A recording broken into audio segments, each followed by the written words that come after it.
Hey, good evening, everyone. This is Matseleng Mogodi from Snooks Estates. I am with Vin Naidoo tonight, and I'll just let him introduce himself. But if you look at him, he's a property developer. He's been in the property industry for many years. But I would like for him to explain exactly who he is and how long has he been in the property industry and what he actually does.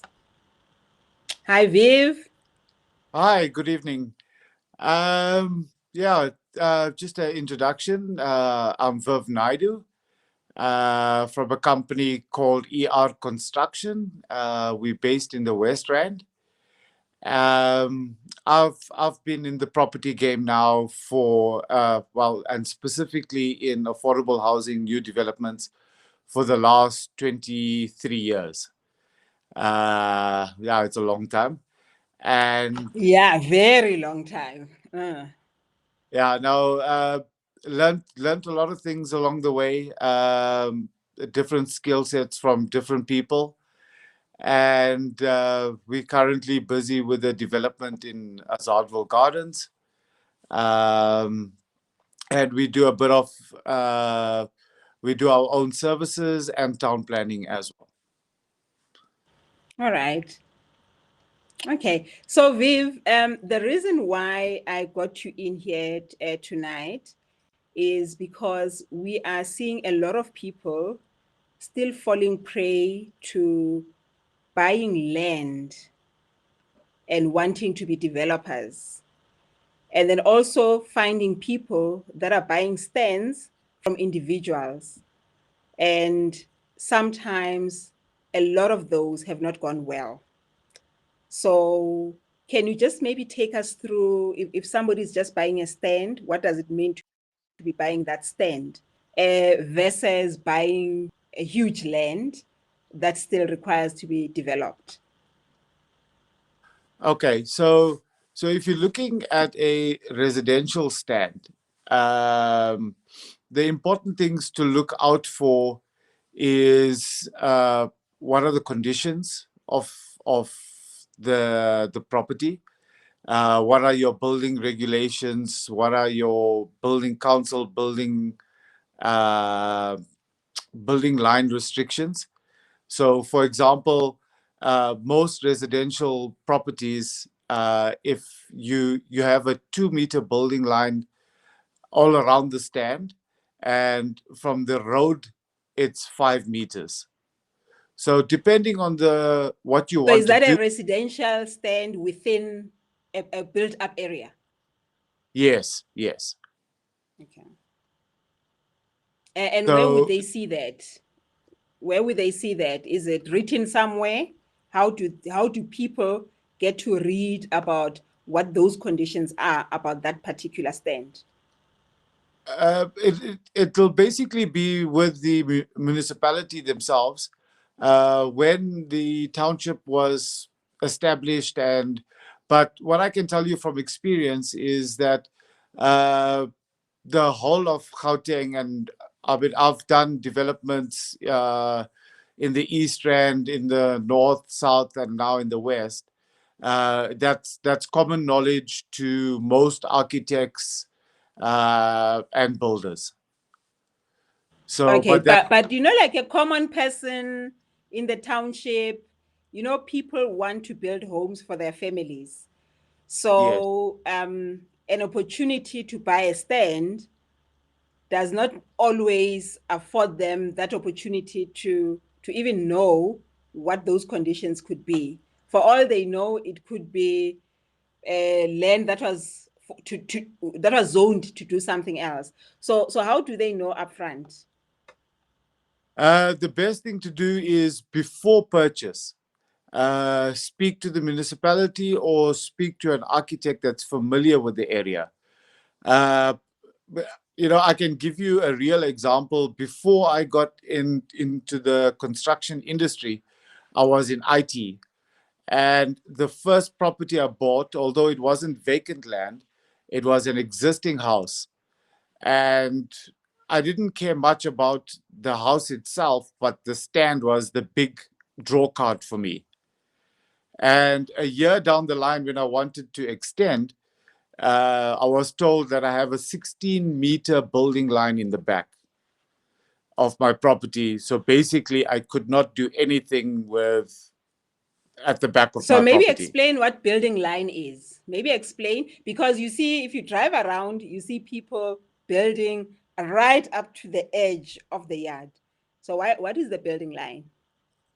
Okay, so the building line is uh, on your non-road facing boundary line of the restriction is 2 meters, and that is put in place because uh, basically to provide a bit of how can I say space between the houses. This line is not a fixed rule. It You can apply to the municipality when you're submitting your plans for it to be relaxed. And obviously there's a separate fee to that. Or you could have a a servitude that's registered on the stand as well. So which basically means and that is not negotiable with the council. So you might buy a stand, and if you look at it from the street, it looks beautiful, but there might be a municipal sewer line or a municipal water line that's going through that property. And you will not be able to build on that property. And you would also need to allow the municipality access to your property if there's a problem with the line. Viv, but you know, if somebody buys land, you know, it's my stand, it's my house, it's registered in my name. Yes. So, how do we get to make people aware about those kinds of things like servitudes? What does it mean? What does a servitude mean? Okay, so a because servitude. because a man on the street just wanting a home, just wanting to build a house for his, or a lady that wants to build a home for her family, they will see a stand, they can see that there are some drains and stuff in the yard, but nobody explains. But in their heads, the dream is, I'm going to build the biggest house on the stand. So how do we teach and how do we share that kind of information upfront? Because no, we don't necessarily talk about, oh, please don't buy this, or when you buy this, there's a servitude. How do we communicate that? So you've been in the industry for so long. I'm sure you've met all sorts of those kinds of experiences. Yes. So you know, uh, it's I don't know where it could be, where the actual regulation is, but I'm sure if we research it or Google it as per municipality, they should be under the building regulations, uh, the documentation. Yeah, Uh, but I suppose also, Viv, maybe just to just maybe move from this, I think some of that is what estate agents do. It's the role of the estate agent who's selling the land or the stand to the client, that needs to explain those kinds of things. That you see on this stand, there's that drain down there, and the municipality has the right to come in to access that drain. So I think that one is more on the side of an estate agent rather than on the developer, yeah, right? it's a difficult one because very often you will the seller, and especially if it's vacant land where there might be rubble, or that the grass is overgrown or trees are overgrown where you can't really notice it, especially in the suburbs where you get a vacant stand in a suburb that's about 30 or 40 years old. uh, the sa- the best thing to do is to, before purchasing the property, is to go to the municipality and ask them for the it's called the SG diagram for that stand, and that would give you all the details. What's your servitude? What's your building lines? And everything that you All those need. regulations. Yeah. Yeah. So if you get the SG diagram is a surveyor general diagram, and it's submitted prior to building or starting any township that the municipality has to approve. So any member of the public can go to the municipality to request an SG diagram so that they can see the map of that stand and what is involved on that stand. Am I right? Yes. Did I get And you right? yes. And also you see Yes. that like the banks have now made a rule that a property cannot, or they will not accept the sale of a property without an approved plan. And one of the reasons for that is uh, uh, it allows the buyer to actually see the plan of an existing house, which will also indicate building lines, whether there's municipal water lines running through the property or municipal sewer lines running through the property. And that is actually, prior to purchase, if you want to be really cautious, you would go down that route first. And I mean, I think any experienced estate agent today knows that most of the banks will request approved building plans. So it ties in exactly with what you're saying, that upfront it's important to make sure that the approved building plans are there. It can only help both the buyer and the seller and facilitate the process better, right? Absolutely, absolutely. Yeah. It as an estate agent, it'll also set you apart from other people if on a show day you have the approved plan, you know, uh, Yes. and you can show the prospective buyer to say, listen, yeah, here's the approved plan of the house. Everything is legitimate and everything is above board. So I think for all estate agents out there, I think it would be quite wise to ensure that those plans are there, because you know what happens is that if it's something that not everybody's doing, then even the people that are doing it start to relax. But the fact is, the banks still want those things. So I think it would help the industry to make sure that when you buy a stand, you buy a house, or if you are selling, to make sure that you have those approved plans in place so that the process can go on smoothly. Now, Viv, I want us now to talk about, so you see, when we sell property, we also sell lots of pockets of land, because there are developers or owners of land that are no longer going to use those properties to build or to develop. So they sell them on to other people. So they come and purchase a huge piece of land because there's an opportunity to get funding to build on that land. However, we have experienced a lot of people that say, I want to be a developer. And then they start the process to buy the land. So we've got two types. So I want to start with the one where they will buy the land, but they don't have funds in place.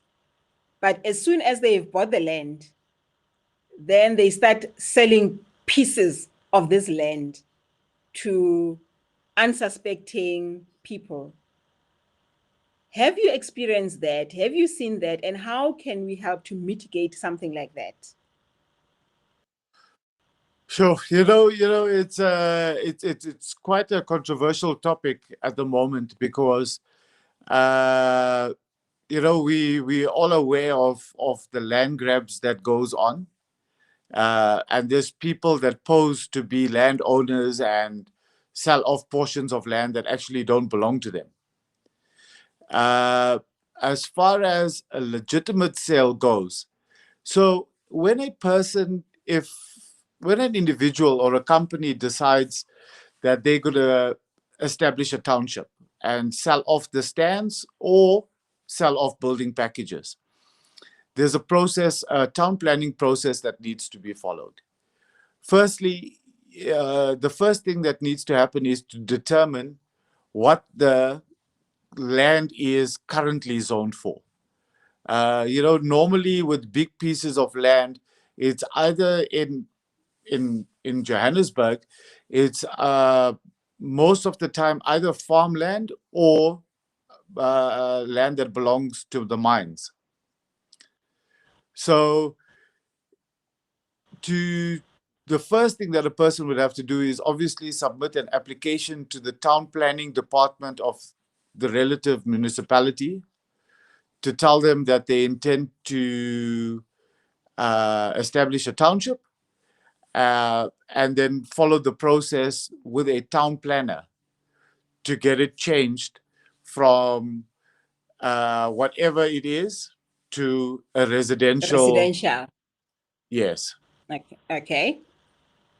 And from there, once that application is approved, and you now have a piece of land that is zoned either residential 1, 2, or 3, you would then draw up an SG diagram, a surveyor general diagram, that will also need to be submitted to the municipality with all the relative paperwork. And then you've also now got to determine where is the electricity to the site going to come from? Is there capacity in that? A lot of people say, oh, look at a piece of land and look down the road and there's a box there that's a transformer, and there's like, oh no, electricity is just here and water is just here and sewer is just here. But the main thing is there capacity in that transformer? So we've had instances where we looked at pieces of land to develop and then realized after chatting with the municipality that it's going to cost between 20 and 30 million rand just to upgrade that transformer or the line. And who pays for that, Viv? Who pays for that? Matseleng, the historically, it's supposed to be the municipality. All right. So all townships, there's a thing called bulk contributions. So way back, it used to a developer used to pay a bulk contribution of, let's for argument's sake say 100,000 rand per stand that he's putting out there to the municipality, and the municipality provided the services. But that is not the reality of what happens now in our country.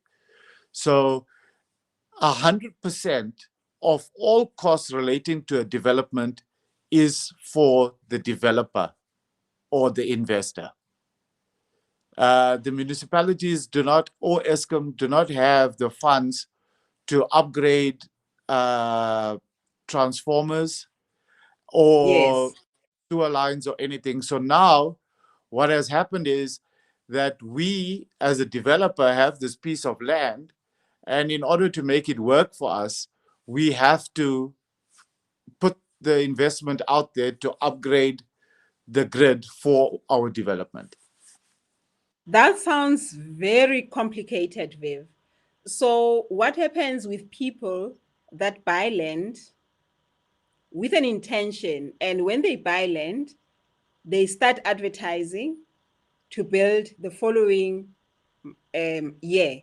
Sometimes they say in 6 months we'll start building without that bulk infrastructure. Tell us, like, because there's top structure but then there's also the bulk infrastructure. So give us the difference between the two and how long it takes from when a person purchases the land until they actually put the first brick on their first house, on the first house on that development. Approximately, how long does it take? Because you've mentioned a lot of things about capacity, all those permissions. So, how long does it take?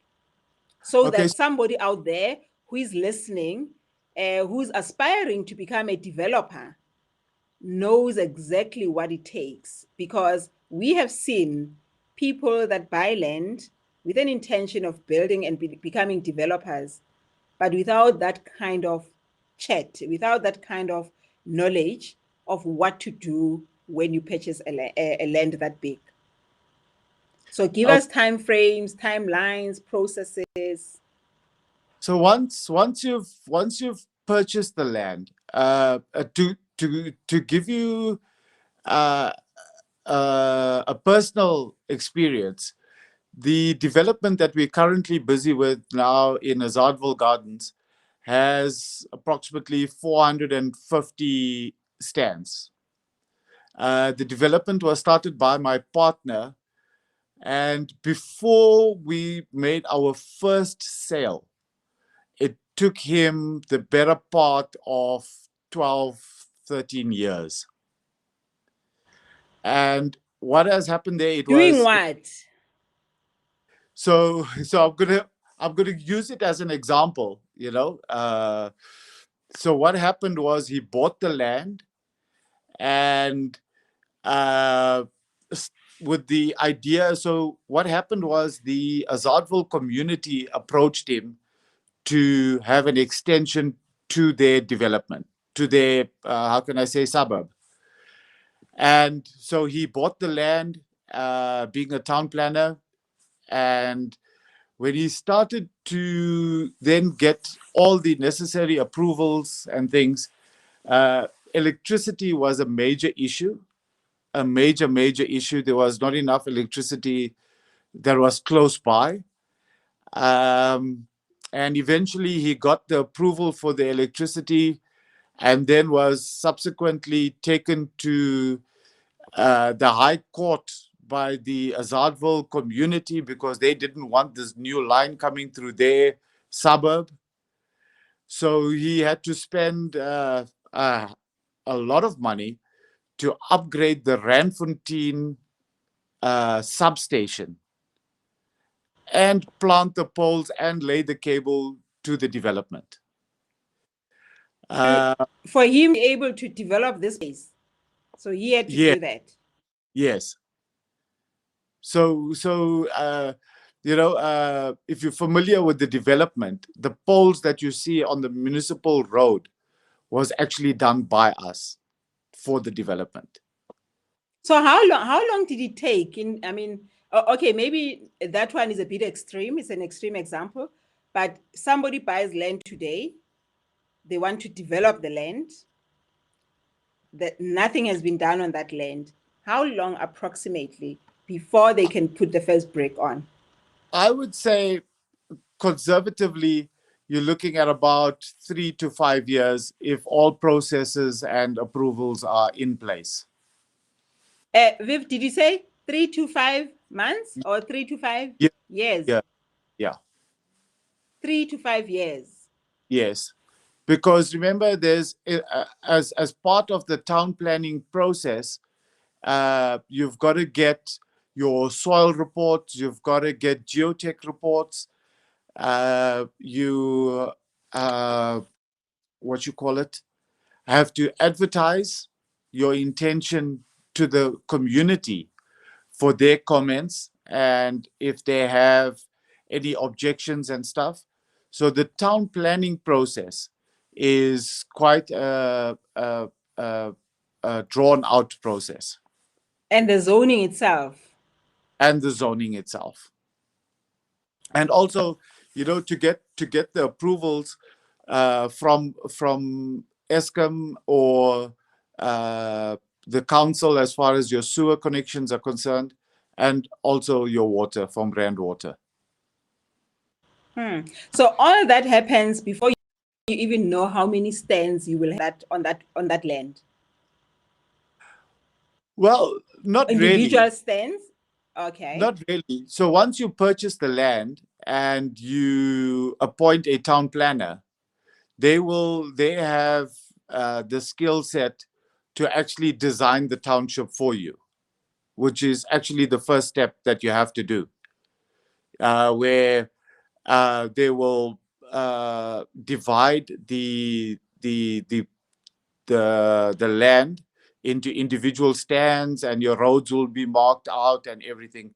So you would have a diagram of the development Of the as well area. as and the stand sizes. So you will have Mm. all prior to your application anyway. Prior to the application. Yes. Okay. So would a person do it themselves, or they would need to appoint a town planner? Because you You will know how much times. no, you know it's you will have to appoint a town planner Okay. because I just want, he yes. has the skill, yeah, Because because he has the skill set, as well as he would be familiar with that municipality. And you know, you have to approach the municipality electricity head of electricity department, for example, to find out if it is possible. mm, okay, there's a question here. Pumzile says, does this timeline also apply when I want to buy just a small piece of land? No, no. If it's a small piece of land that's within an already established community, all the services and the zoning should be in place. So that shouldn't have an impact. So, but are you saying if it's in an established area, but there's this piece of land that was never built on, uh, perhaps because of the soil conditions or because of wetlands, whatever it may be. So even if it's a smaller land, regardless of what the issues are with that land, with that stand, so it could be a shorter period simply because it's a smaller area within an established township. Yeah, because you're not making a development out of it. So if I understand it correctly, so you're buying a piece of land to build your own private property, or you're buying a piece of land to put up a commercial building like a shop, or uh, Yeah. if I understand it correctly, Uh, if okay. All right. So if you buy 1 hectare, 1 hectare of land in an established community. yes, it depends what you want to do with it. So Okay. if you want to put up 5 units or 6 units, then you would have to go through the town planning process to again. So if it was, let's say, it was zoned business, or was zoned res one, which is individual home, and you wanted to put up a little complex, then you would have to go through the town planning process, where you have to submit an application to the municipality via a town planner, and the notices will go up and it'll be advertised in the newspaper. You have to put up notice boards in the community. You have to get your neighbors all around the stand to sign a document to say that they agreed to such development. And once that is in place, then you can go ahead with your townhouses, or whatever you want to do with the property. Mm. So there's another question, and what will be the cost? So is there an estimated cost, a standard cost per stand, per hectare, or it gets determined based on where that stand is? Absolutely, absolutely. That would be then with the town planners, and they would know the scope. So I don't want to throw figures around, because it would then determine whether an engineer needs to be brought in, or a land surveyor, you know, or soil conditions. So it's best actually to chat to a town planner to get the cost. Okay. So the town planner would be the best person to help with that. So we just received a few questions from Andile. Can I send those to you, Viv? Sure, I see them. Okay. Oh, okay. All right. So please kindly provide guidance into the following. How does one authenticate whether a property developer is legit or not? Okay. The easiest and most legitimate way is to actually contact the NHBRC, the National Home Builders Regulation Council. All builders and developers by South African law are required to be registered with the NHBRC. And you can also query from them, how many houses has the developer done? Has he had any issues as far as his quality or things that the NHBRC has picked up? That for me is probably the most legitimate way of verifying a Checking developer. out. Yeah. And that's in the public domain. So anybody can get access to that kind. Yes. No, the NHBRC is there for the public. So like, for example, when we build a house, we have to, and it's required by the banks as well, that we have an enrollment certificate for that property that we are about to build. So if a developer cannot enroll your house with the NHBRC, then he's not, how can I Those say, are red flags. those are red flags. Yes. Yeah. Okay. And they inspect our building through each phase. So they do about 4 or 5 inspections on every house that we build, making sure that the client's interest is at heart. Protected. Yes. Yeah. Okay. All right. I think this one is in recent times, people have fallen victim to bogus real estate agents who solicit deals and take people's money.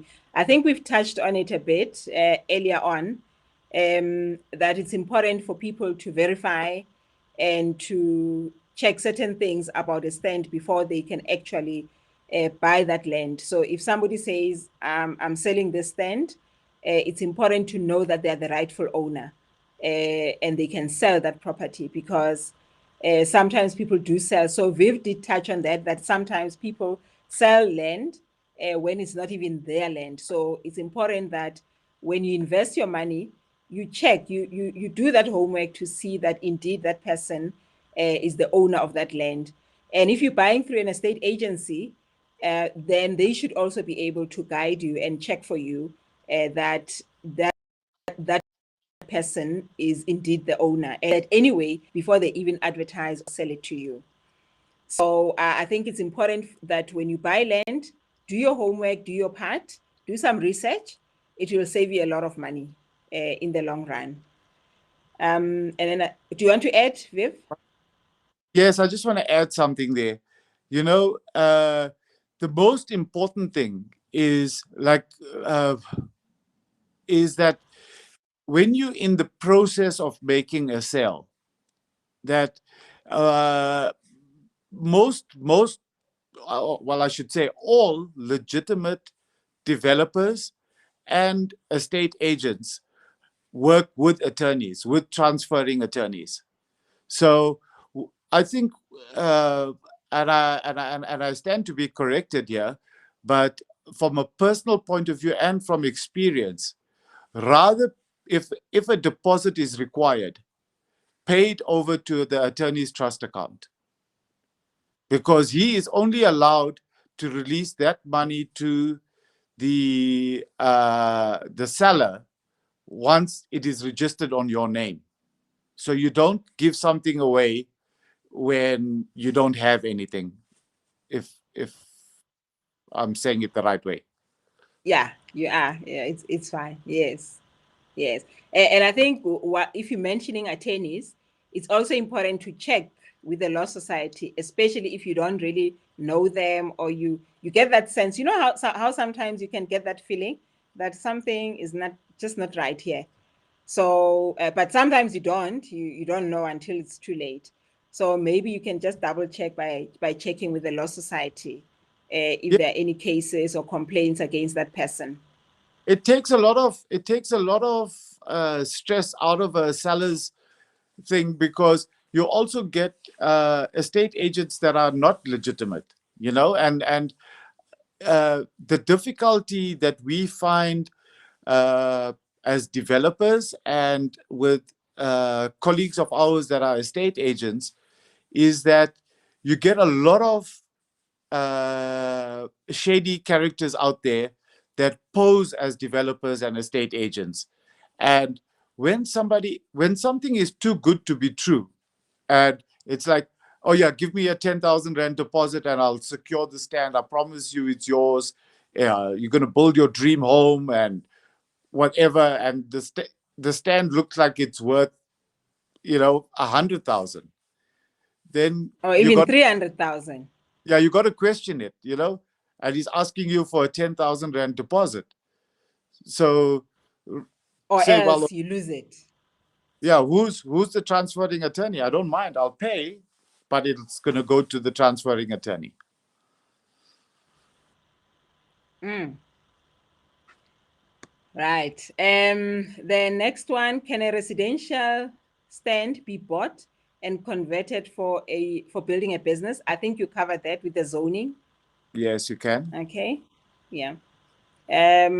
What is the difference between a building contractor and a property developer? Okay, so a building constructor, or he's a person who, or his company would do the physical building as such. So brick and mortar type of thing, plumbing, electricity. That would generally be your a builder. In our common layman terms, he's a builder. A property developer is a person who owns multiple stands. So he owns the land as well, and he then sells building packages onto clients. So he actually deals with the entire process of uh, owning the land, to getting a client, and to handing it over to the client. Okay, so the developer would be the one that also does the infrastructure, the bulk infrastructure, and make sure that there's sewer, water, connect all Correct. the connections, all the services, Correct. So, as but opposed to a building. Yes. yeah, but you do get developers as well who don't necessarily own the land and work with a partner who allocates land to them, but they're still a developer in the sense that they're putting a package together. So, Oh, like what I do as a developer is that I subcontract to a building constructor. So I make the sale and I can subcontract to a builder to physically build a house. But with uh-huh. the I developer does understand. the entire package. The building contractor is just one portion of what a developer does. Mm. All right. So like Um, in our yes. development, the role players would be the estate agent, the developer, the estate agent, and then the building contractor who does the physical building work. because And the then the building, estate agent comes and yeah, they hand over. sorry, the building contractor doesn't liaise with attorneys or banks and stuff like that. So the core difference is the building contractor builds and the developer has relationships with the bank as far as obtaining a loan, and he liaises with the bond attorneys and the transferring attorneys and the municipality to get the plans and everything done. I get that. So there's also a question about a servitude. I think Viv has also explained that. Do you want to do it again, or just can I summarize it? No, you can go. Yeah. So when the question about the servitude, so when there's a servitude on a piece of land, it simply means that the municipality has a right over that piece of land. It could be the municipality, it could be a servitude, like where there's a driveway into a property that's behind another one. Usually the driveway belongs to probably the stand next to the driveway. But then for you to be able to access your stand, your house, you have to go through this property. So that's called a servitude. You have a servitude over that somebody else's property. So the municipality can also have a servitude over your property where, sometimes there's a big drain in your yard and you can't build on a certain portion because the municipality might need to come and dig up and do things in your yard. So there's a servitude there. So it's mainly like somebody has a right over your land, your piece of land. Okay, just to put it simply. All right. Yes. Yes. So Viv, maybe before we go, what are the things that we can do to try and help people? Like in short, if you're buying a stand in a developed township, just some takeaways. You're buying the stand, where do you start? Checking title deeds and all of that. If you're buying land for development, especially around the finances, I think that's a very big one around the finances, because you buy land and you might get stuck because now you're not able to develop the land to get it ready into a package. Excuse me. Yeah, Matseleng, that's quite a big thing that's going on at the moment. We get approached quite a lot by estate agents and people that we know about prime pieces of land, and it's awesome and everything. And we are fortunate enough to have our own in-house town planning division. And we find out the biggest problem in the country at the moment is electricity, to get electricity. So when you're buying a piece of land for the purpose of development, uh, it's extremely important before you conclude the purchase to find out from the municipality uh, if electricity is available. There was I don't know if you know of, in Kagiso, just in front of Azadville, the huge development that's currently on the go there. I think they took the better part of 10 years just to get electricity after the houses were standing and sold, actually. So electricity, for me, a big issue. If you if you've got electricity, you can basically go forward. You can go forward. Okay. Yeah. All right. Viv, there was another question that I had for you. Now, a lot of people talk about plotted and plan, and some talk about turnkey. What is the difference, and what kind of advice would you give us, or what kind of alerts would you give us so that we understand the difference? And when somebody comes and they want to buy a new house, because you know what they call existing houses, they call them secondhand. I don't want a secondhand house, I want a new house.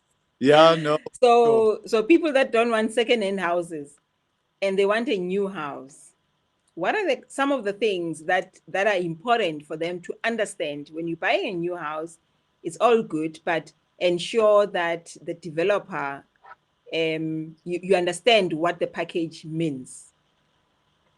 Okay. So as far as new houses are concerned that are generally advertised as buy directly from developer. So it's a house that has not been built yet.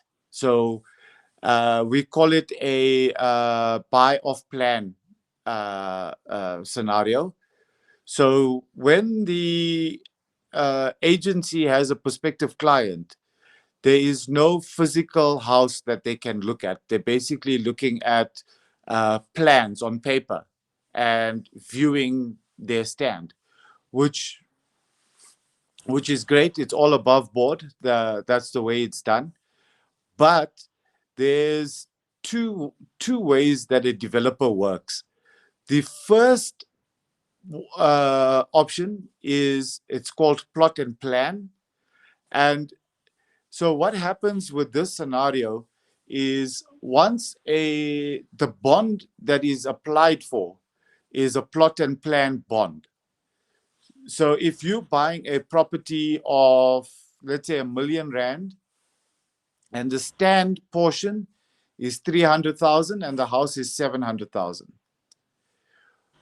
The first thing that the developer would do is that he will register the land onto the client's name before construction begins.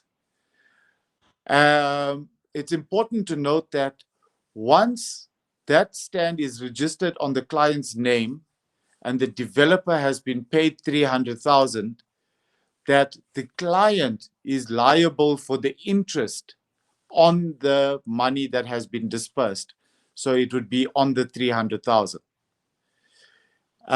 which the client will have to now start servicing every month, as well as the municipal bills for that, because in the deeds office, it would show that the new owner is the client. Uh, Once that is done, the developer would start to build and he would go through the building process. Um, let's say, for example, the walls are up and the roof is on and it's plastered. He will then apply to the bank for a progress draw. And the bank would come out, evaluator, and he would say, yes, the house is 50%.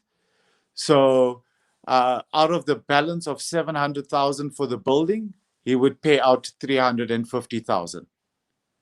So now the client from his bond has paid out 650,000, which he would now have to service the interest every single month um, until he actually gets the keys.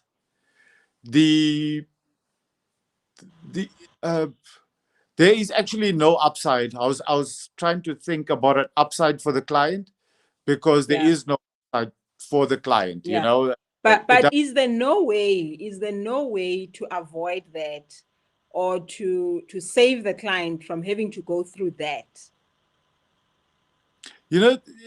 Most developers rely on that. You know. On that system of working because basically they use the client's money to build the client's house and not rely on their own investment potential. So the downside of it is that the client is paying for or servicing a loan or a property for something that he hasn't moved into. Uh, you could look at it different ways and say, yes, in business, sometimes you have to put money out and service a loan, which is normal. But you also get developers that do it as a turnkey project. And what that simply means is that once the bond is granted, the guarantees of that is sent to the attorneys. And so the bond is in place, everything is approved, and the developer starts to build the client's home until completion. Once it is completed 100%, he then submits. Okay, I just need to go back, but I'll do that just now. So before we get paid for the property, the house is completely built, then a developer will have to submit to the bank the occupation certificate, electrical certificate, plumbing certificate, glazing certificate, and I'm missing something. Oh, and the engineer's certificate, and an approved plan, and the NHBRC. So you can see now that the client is very protected because he hasn't dispersed any money yet, but yet all these things have to be in place. Once all that is in place, he submits it to the bank, and then between the bank and the attorneys, they will register the property onto the client's name. And once it's registered, the developer gets paid the full amount, and the client gets his keys immediately. Immediately within reason. Sometimes the developer needs to just do the final cleanup, but I would say within a week. And there's actually no cost to the client during the building process. Mm. On So, the so, other, so what you are saying is that what you are doing in your development? yes, that's the way we work. And I just wanted to go back to the plot and plan where the property registers on your name first. So now you've got the property on your name as a client, and you've paid 300,000. But because the building is not completed, you cannot verify the builder's build quality, and there's no certificates or anything that's in place yet. That will only happen basically on a trust basis that the builder is going to build a house of good quality. But then, Viv, we know that we've got smaller developers out there that are still starting out that would probably rely on plot and plans. So probably the only way for them would be if they produce quality homes and build fast, so that even if they're using the client's money, but they still are able to produce good quality homes. However, I mean, I can't deny the fact that getting a 10-key project is definitely attractive, because then there are so many advantages and benefits to the client. And that means you, as the developer, you're taking all the risk in that process. Correct. But I think it's also, there's I would say 80% 80% of the developers work on on a plot and plan basis.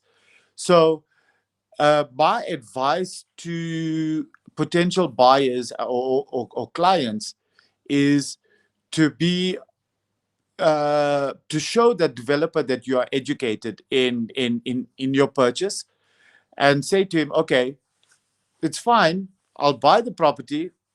I'm okay to, because remember, you're not paying the bond, you're only paying the interest portion of what has been dispersed. I'm fine with that, but how long are you going to take to finish my house? That's the main That's thing. important. Yes. So Yeah. he tells you, right, I'm going to take 4 months to build your house, then that's great. I think that's a reasonable time frame. And I'm talking affordable housing, not big houses. Upmarket. Yeah. Yeah. So from a developer, affordable housing or mid-market housing like what we do, 4 months, 5 months, you're stretching it, but I'll give you that. But anything above that, you're going to service the interest. I know I'm shooting myself in the foot as a developer, but it is what it is. Okay, there's a question there at the bottom, if you can read it.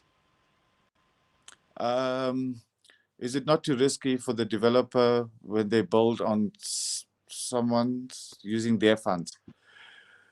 Thank you for the question. There is an element of risk.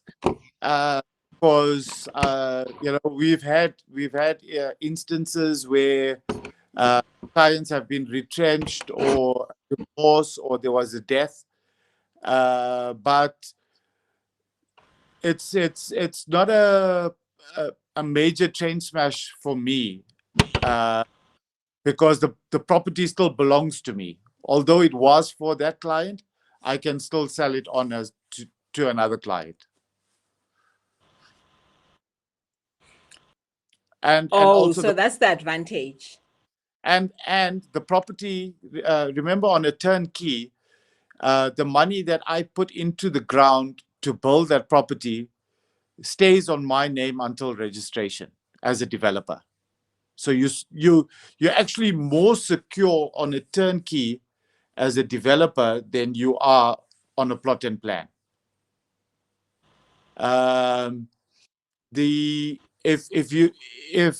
you are looking at becoming a developer, the risk of a plot and plan for a developer is that when so you sold a building package of R1 million, but when the stand of 300,000 is registered on the client's name, and we've had this happen not often, but I think 1 or 2 times, that now the property is already registered on the client's name, and you are supposed to build the home and then get the remainder of your money. But there's a death of an applicant. So now that whole property now is sitting in the client's estate, and the contract with the bank is no longer valid, and you can't proceed because the bank's not going to pay you for your building. I hope I'm not confusing everybody, but You're opening a can of worms. sorry, Matseleng. Yeah, but no, that's just from a realistic point of view, from a developer's eye. Hence, we chose to do a turnkey. All right. Thank you so much. So, Viv, just tell us about the development, because I saw you've got big spacious houses. A bit about your development and where it is. So our development is in the West Rand. It falls under the Rand West Municipality District. The development's called Azadville Gardens. It's literally across the road from the Kagiso Cemetery, around the corner, basically. Very close proximity to Lenmed Hospital, Kagiso Mall, Key West Shopping Center, Randfontein Business District.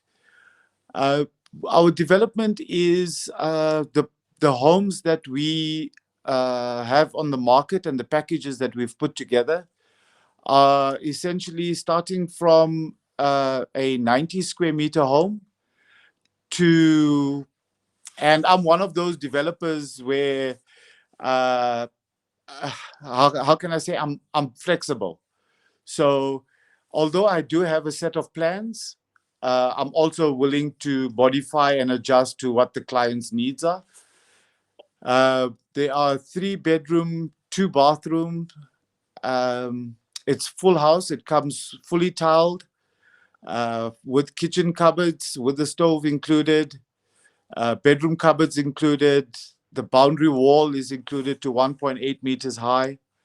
The driveway gate, and all costs. So the attorney costs, the bond costs, plans, and all related costs, a 100% turnkey project is what we are busy with in Azadville.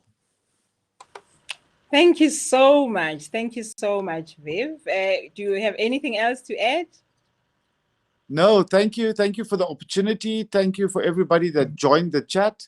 I must say it was my first time, and it was quite a nice experience. Appreciate it a lot. Thank you. Thank you so much, because you've shared so much insight with us. And I'm hoping that out there somebody will take a lot that you have said, especially those aspiring developers, those that own land but they don't know what to do, those that want to sell land, those that are tempted to buy cheap land from someone who's selling at a very big discount. So I think there's a lot that everybody can take a little bit out of this discussion. And if anybody is interested in the Azadville Gardens development, they can contact us and we will deliver them to Viv Absolutely. so that they can see the development and the beauty of the development. Matseleng, thank you so much for the opportunity. And I just want to say as well, for prospective buyers and whatever that come through your agency, Snooks, that they will also realize that we are in partnership and that our skill set is available to Snooks as and when needed. So we'll Thank always. you. Thank you very much. All right, everyone. Thank Thank, you very much for tuning in and for your comments and questions. You can continue to do that even after the live stream is off. You can still continue to send us your details. You can private message us. There's always information around property, but make sure that even if you're not buying, you're not building, but make sure that you get the correct information and you vet the people that you work with so that you may be able to save someone or save yourself, save your money, because today a lot of people are looking for property.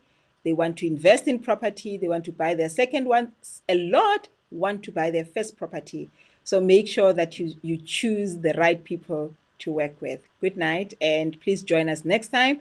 Follow us on this platform, on the chat room, just to see other insights about property. And we will see you next time. Thank you, and good night.